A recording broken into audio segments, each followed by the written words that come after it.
Is it recording? It is recording. Ha! What's up, YouTube? Welcome to Keela's Corner. Today we're making my version of Southwest enchiladas. Alright, y'all, so my version of Southwest enchiladas is super easy, super simple, and I got it from a friend. And basically, I have my tortillas all laid out and everything already kind of halfway ready to go.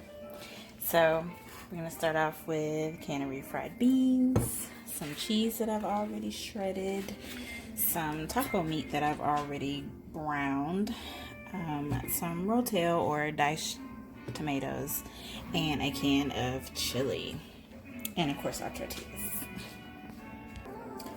We basically start and continue by just making an assembly line of all the ingredients that go on there. First, we're going to start with a small thin layer of our refried beans, or however much you want to add. It's up to you. We're going to do our refried beans.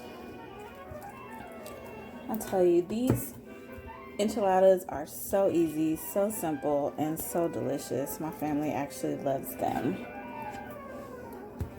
And I've been making them this way for years. I got this recipe from a friend's mom's church I used to go to that I grew up in.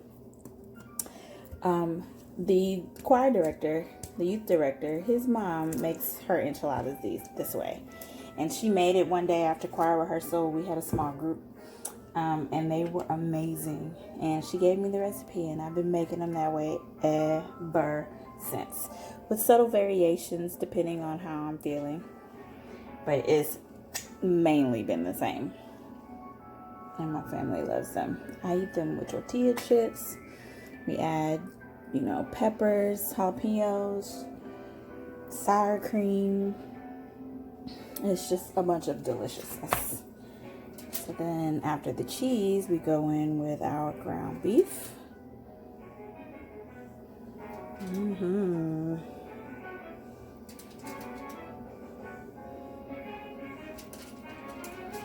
And of course, you can do as much or as little as you like, just as long as it fits when you get ready to roll it up.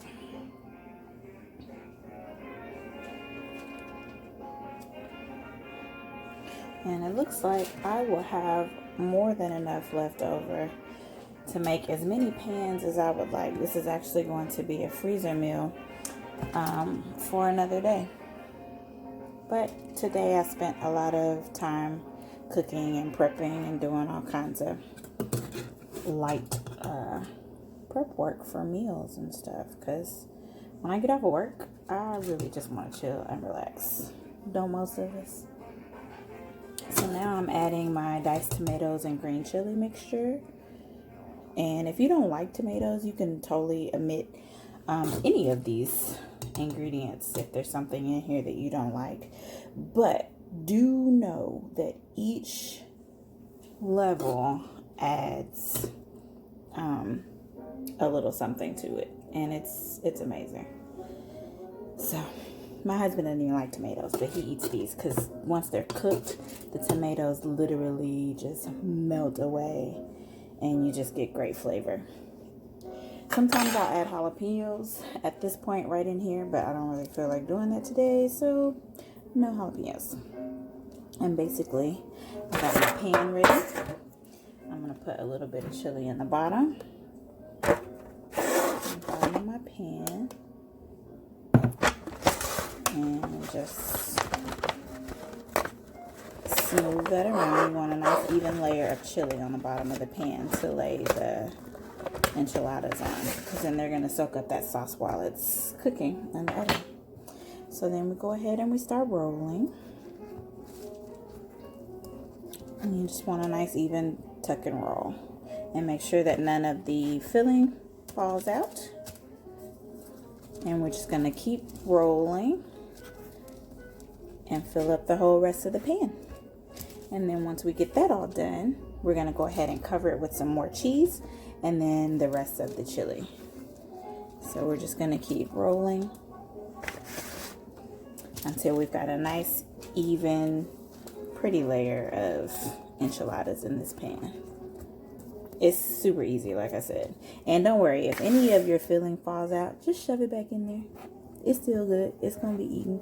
Or you can save it for the next round that you make. Once you get to the end of the pan and you still have room for one more, I'm just going to scoop those over with my hand and just make room for that last fifth one. And we're just going to continue rolling. And then I'm going to put that in the pan as well. Okay, so now I've got all of my enchiladas in the pan. I'm going to go ahead and cover that with some more of the chili. And just make sure to get all of the enchiladas completely covered in that chili. That's going to make the tortilla nice and moist and soft with flavor and deliciousness. Plus, when you're baking them in the oven, you don't want any part of it to be dry, because then that part it won't really burn, but it'll be crispy, and you don't want crispy enchiladas. So we're just going to continue covering this with the chili mixture. And make sure that each part of the tortilla, I shouldn't see any bare tortilla. Make sure it's completely covered. And for me, that looks like adding the entire can of chili. So if you want to double up on this recipe, then get the big can. This is the 15-ounce can. I believe they have a 32-ounce can as well. But you want to use the whole can. And make sure it's nice and covered with all that chili. And then we're going to go in with the rest of the cheese. And again, you can use whatever kind of cheese you would like, whatever flavored cheeses you like. My family enjoys a mixture of Colby, which is kind of like Monterey Jack and cheddar mixed together, or just Colby cheese. Whatever you like, though. It's your world. It's your pan. You can use whatever you choose. This is what I actually have on hand, so this is what I'm going to use. So now that I've got this all covered, and again, you just want to spread that out to make sure you don't have any gaps. Make sure all the chili is covered, because once that cheese melts, it's going to create a nice ooey layer.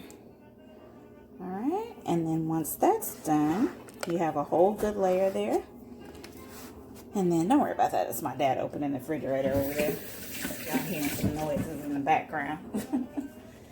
So we're going to go ahead and get this covered with foil. It's up to you. You could spray your foil if you like to. I've heard some people doing that so that the cheese doesn't stick. I never really have that problem if you're using a good quality foil.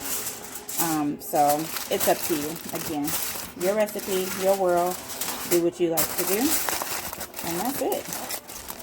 Mark your item with what it is, how long it takes, the instructions for whoever's going to be making it. And this basically goes in the oven at 350 for about 15-20 minutes, or until the cheese is all gooey. If you're doing it from frozen, it could take an hour and 15. But if you're doing it from thawed out, then it only takes about 15 to 20 minutes. This recipe is so good. It's a perfect freezer meal for another night, and super easy to put together. So give it a try. Like, comment, subscribe. Let me know what you guys think. Alright, so I've been cooking all day. Anybody want to help me with these dishes?